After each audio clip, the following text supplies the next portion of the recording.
April 2022 is impossible to forget.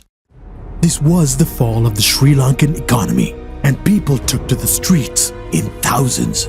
Big component of reviving the economy was to increase the nation's foreign earnings. This meant expecting Sri Lankans working overseas to remit their earnings, and Pan Asia Bank was the perfect channel for that.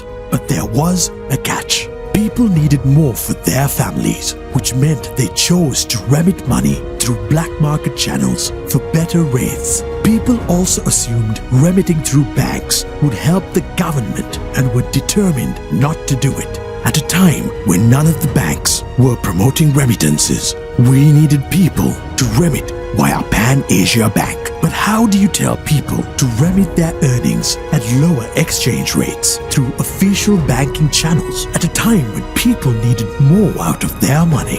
There was a way, but it meant being brave, bold, and speaking a simple truth. It meant calling people out on their actions and risking backlash. We came out with a series of posts that raised an important question.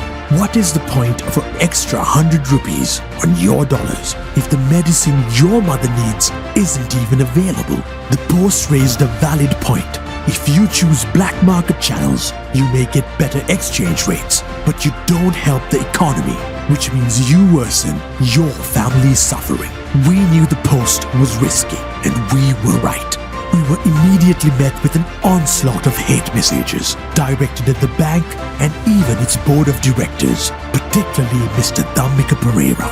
But morally speaking, we knew we were on the right. So we stuck to our message and we posted again and again and again until the tide began to turn. We further distributed leaflets pertaining to the gas and petrol issues at the actual gas and petrol queues. The onslaught of negativity online turned to overwhelming negativity, and the Pan Asia Bank remittance campaign turned out to be a resounding success.